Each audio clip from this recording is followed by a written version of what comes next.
Chapter के start में हम माउंटेन का सीन देखते हैं जहां एक पर्सन खड़ा सबको बता रहा था कि रात होने वाली है, जल्दी से अपने कैंप को सेट कर लो। आज रात आप सभी लोग रेस्ट कर सकते हैं, कल सुबह सर्वे पॉइंट को मार्क कर दिया जाएगा। इसके बाद सब लोग अपने कैंप्स को सेट करने लगते हैं। इसके बाद हम देखते हैं कि चैनलिंग और डायू दोनों कहीं जा रहे होते हैं। चलते हुए डायू उसे माउंटेन के बारे में काफ़ी कुछ बताता है। इसके बाद वो एक बड़े से पत्थर के सामने रुकता है और उसे बोलता है, क्या तुम ये देख पा रहे हो? ये रॉक फॉर्मेशन काफ़ी ज़्यादा एक्सपोज है। और उस पत्थर को हाथ लगाते हुए बोलता है, ऐसा इसलिए है, काफ़ी साल पहले इस एरिया में एक क्रस्ट आकर टूटा था। मगर चैनलिंग तो उसकी किसी बात पर भी ध्यान नहीं देता और किसी चीज़ को देखते हुए बोलता है, क्या है? जिसके ऐसे रिएक्शन को देखकर डायू बोलता है, क्या हुआ? जिस पर चैनलिंग आंसर करता है, सीनियर, क्या ये रेड सॉइल है? ये तो बहुत ज़्यादा ब्राइट लग रही है, बिल्कुल एक क्रिस्टल की तरह। मैं लकी हूँ कि मुझे एक ही जगह पर इतनी ज़्यादा सॉइल मिल गई। ऐसा बोलने के बाद चैनलिंग काफ़ी ज़्यादा केयरफुली उस सॉइल को वहाँ से निकालने लगता है। जिसे सुनकर डायू बोलता है, क्या तुम सिल्वर माइंस की तलाश कर रहे हो और क्या तुम इस पर रिसर्च करना चाहते हो? जिसे सुनकर चैनलिंग डायू की तरफ देखने लगता है और स्माइल करते हुए बोलता है, एक्चुअली ये कोई रिसर्च नहीं है, मैं तो बस इसे अपने एक फरी फ्रेंड को देना चाहता था। जिसकी ये बात सुनकर डायू थोड़ा क्यूरियस वे में बोलता है, एक फरी फ्रेंड? चैनलिंग ने डीमन फॉक्स को फरी का नाम दिया है क्योंकि उसकी पूरी बॉडी पर काफ़ी ज़्यादा बाल हैं, जिसकी वजह से वो काफ़ी ज़्यादा सॉफ्ट लगती है। इसके बाद हमें कैंप एरिया का सीन दिखाया जाता है। चैनलिंग अपने कैंप में बैठा उसी बेल को हैंग कर रहा था और उसके पास ही एक जार में वो क्ले भी पड़ी हुई थी। इतने में हम देखते हैं कि डायू उसके कैंप के पास आता है और नॉक करते हुए उसे बोलता है, मेरा टेंट तुम्हारे टेंट के बिल्कुल पास है। और उसके फेस के बिल्कुल करीब जाते हुए बोलता है, अगर तुम्हें दोबारा से नाइटमेयर्स आए जिसकी वजह से तुम सो ना सको तो तुम मेरे पास आ सकते हो। जिसकी ये बात सुनकर चैनलिंग ब्लश करते हुए बोलता है, सीनियर, वो असल में मैं। इतने में एक पर्सन डायू को आवाज़ लगाते हुए बोलता है, डायू, प्रोफेसर ने बोला था कि कल हम जो भी एक्टिविटी करने वाले हैं तुमने वो कंफर्म करके उन्हें बतानी है। जिसकी ये बात सुनकर डायू वहाँ से जाने लगता है, मगर जाने से पहले वो चैनलिंग के सर पर हाथ रखता है और उसे गुड नाइट बोलता है। इसके बाद उसकी नज़र उसी बेल पर जाती है जिसे वो काफ़ी ज़्यादा गौर से देखने लगता है। थोड़ी देर बाद वो वहाँ से चला जाता है। उसके जाने के बाद चैनलिंग भी सो जाता है। सोने के बाद वो अपने ड्रीम में पहुँच जाता है। अपने ड्रीम में वो किसी अजीबोगरीब माउंटेन्स में होता है। उसके हाथ में वही जार था जिसे देखते हुए चैनलिंग बोलता है, एक्चुअली मैं इसे अपने ड्रीम में ला सकता हूँ। ये तो बहुत ज़्यादा अमेजिंग बात है। ये तो एक ड्रीम की तरह लग रहा है। इसके बाद वो खुद को टोकते हुए बोलता है, व्हाट, ये तो एक ड्रीम ही है, मगर क्या वो फोक्स आज भी मेरे ड्रीम में अपेयर होगा? इसके बाद उसकी नज़र एक तरफ जाती है जहाँ वही फोक्स बैठी हुई थी, जिसे देखकर चैनलिंग काफ़ी ज़्यादा खुश हो जाता है और स्माइल करते हुए बोलता है, मून बीस्ट, और भागते हुए उसकी तरफ जाने लगता है और बोलता है, तुम एक मून बीस्ट हो ना? मैंने ठीक कहा ना? मैं ये जानता हूँ कि तुम मून बीस्ट ही हो। देखो मैं तुम्हारे लिए क्या लेकर आया हूँ।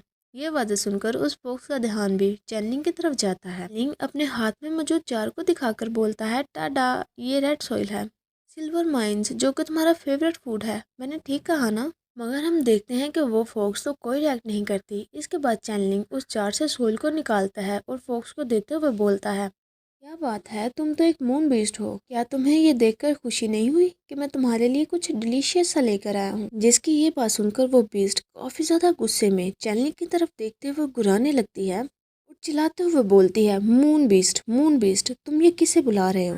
या जब तुम किसी ह्यूमन को देखते हो और चिल्लाते हुए उसके पास जाते हो और बोलते हो, हे ह्यूमन, हे ह्यूमन, तुम तो एक रूड रैट की तरह हो। जिसकी ये बात सुनकर चैनलिंग तो काफी ज्यादा क्यूट फेस बनाते हुए बोलता है, मगर मैंने तो बहुत सारे कैट्स और डॉग्स को देखा है, तुम भी तो उन कैट्स और डॉग की तरह ही हो। इसके बाद अचानक से वो अपने सेंसेस में आता है और काफ़ी ज़्यादा घबराते हुए बोलता है, क्या तुम बोल सकते हो? जिसकी ये बात सुनकर वो बीस्ट काफ़ी ज़्यादा गुस्से से अपने फेस को टर्न कर लेता है।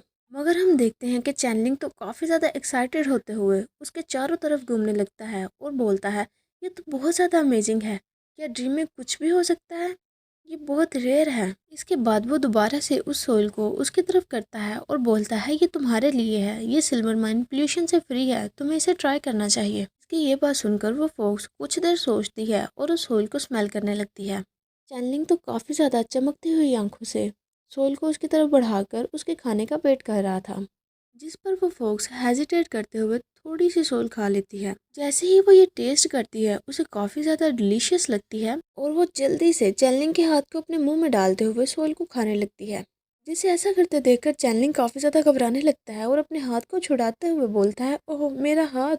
सोयल खाने के बाद वो फोक्स तो काफ़ी ज़्यादा चमकने लगती है, मगर चैनलिंग तो अपने हाथ को छुड़ाने के बाद अपने हाथ को देखते हुए बोलता है, आह ये अभी भी ठीक है, शुक्र है उसने इसे खाया नहीं। इसके बाद वो फोक्स अपने दांतों के साथ चैनलिंग की शर्ट को पकड़ती है और उसे ऊपर उठाते हुए अपनी कमर पर बिठा देती है और बोलती है, मुझे पकड़ के रखना। इसके बाद वो काफ़ी तेज़ी के साथ दौड़ना शुरू कर देती है।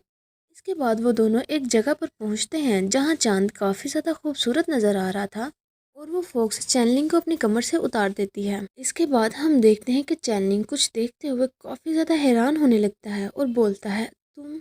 वो अपने सामने किसी पर्सन को देखता है जिसके हाथों के नेल काफ़ी ज़्यादा नुकीले और ब्लैक थे और उसकी बॉडी वो भी काफ़ी ज़्यादा खूबसूरत थी। इसके बाद हम उस पर्सन का फेस देखते हैं जिसके बाल काफ़ी ज़्यादा लंबे और रेड थे। उसके सर पर फोक्स हेयर थे और एक लंबी सी टेल भी थी। वो पर्सन कोई और नहीं बल्कि वही फोक्स थी अपनी ह्यूमन बॉडी में। और वो चैनलिंग की तरफ टर्न करते हुए बोलता है, 15। जिसे सुनकर चैनलिंग बोलता है, क्या? जिस पर वो पर्सन उसके सामने आता है और स्माइल करते हुए बोलता है, मेरा नाम 15 है। और अपनी ज़ुबान को बाहर निकाल कर अपने लिप्स पर फेरते हुए बोलता है, जो सिल्वर माइन तुम लेकर आए थे वो काफ़ी ज़्यादा टेस्टी थी। मगर चैनलिंग तो उसे देखने के बाद काफ़ी ज़्यादा शर्माने लगता है क्योंकि उस पर्सन ने कुछ भी नहीं पहना था। जल्दी से अपने फेस को टर्न करता है और बोलता है, ओह तुम।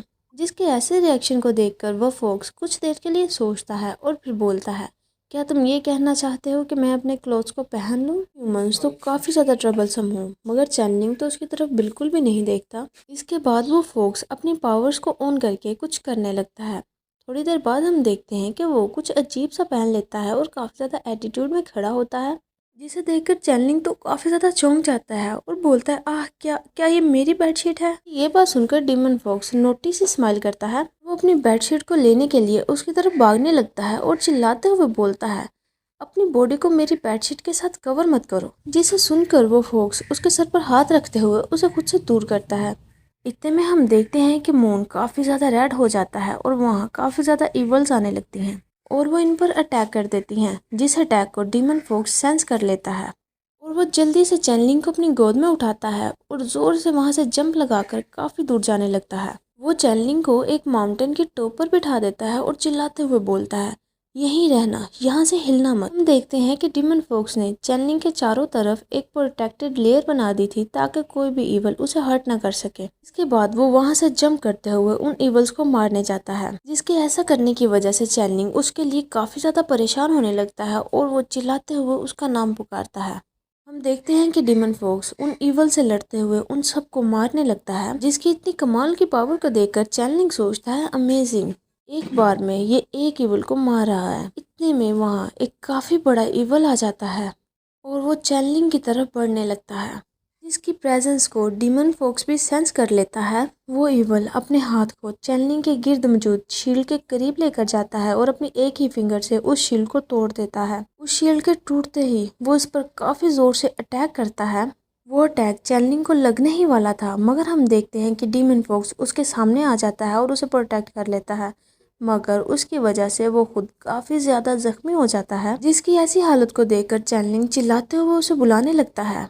इसके बाद हम देखते हैं कि कोई पर्सन उस इवल को ऑर्डर दे रहा था। वो जब देखता है कि इस इवल ने चैनलिंग पर अटैक किया है तो वो काफ़ी गुस्से से उसे बोलता है, क्या तुम कुछ ज़्यादा ही नहीं कर रहे?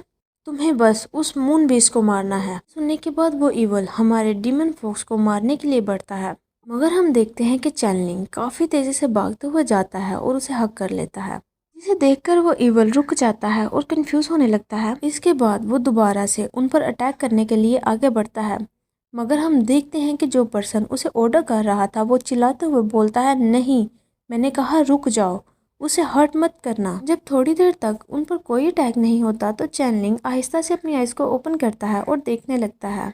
वो इवल वहाँ से जा चुका था, जिसे देखकर चैनलिंग काफ़ी ज़्यादा घबराते हुए मन में सोचता है, क्या वो ऐसे ही डिसअपीयर हो गया? इसके बाद वो हमारी फोक्स को संभालने लगता है। दोबारा से हम उसी पर्सन को देखते हैं जो कि उस इवल को कंट्रोल कर रहा था। वो इस वक्त अपने प्लान के नाकाम होने की वजह से काफ़ी ज़्यादा गुस्से में था और गुस्से के मारे चिल्ला रहा था। के बाद हम देखते हैं कि हमारा डीमन फोक्स काफ़ी ज़्यादा जख्मी था और उसकी पूरी बॉडी ब्लड के साथ भरी हुई थी और वो काफ़ी ज़्यादा पेन में भी था, जिसकी ऐसी हालत को देखकर चैनलिंग काफ़ी ज़्यादा घबरा रहा होता है और ऊंची आवाज़ में बोलता है, 15, क्या तुम ठीक हो? तुम्हारा तो बहुत खून बह रहा है। इसके बाद वो उस शील्ड के एक कांच को पकड़ता है और अपने हाथ पर कट लगा देता है। कट लगाने के बाद वो जल्दी से अपने हाथ को उसकी तरफ करते हुए बोलता है, जल्दी से मेरे ब्लड को पियो। जिसे ऐसा करते देखकर डीमन फॉक्स चैनलिंग की तरफ देखने लगता है, मगर चैनलिंग तो उसके लिए काफी ज्यादा परेशान था और वो घबराते हुए बोल रहा था, जल्दी से मेरे ब्लड को पियो, इससे तुम्हारे जख्म ठीक हो जाएंगे। क्या ऐसा नहीं है? अभी अभी तुमने मेरी जान बचाई है और अब मेरी बारी है कि मैं तुम्हारी जान बचाऊं।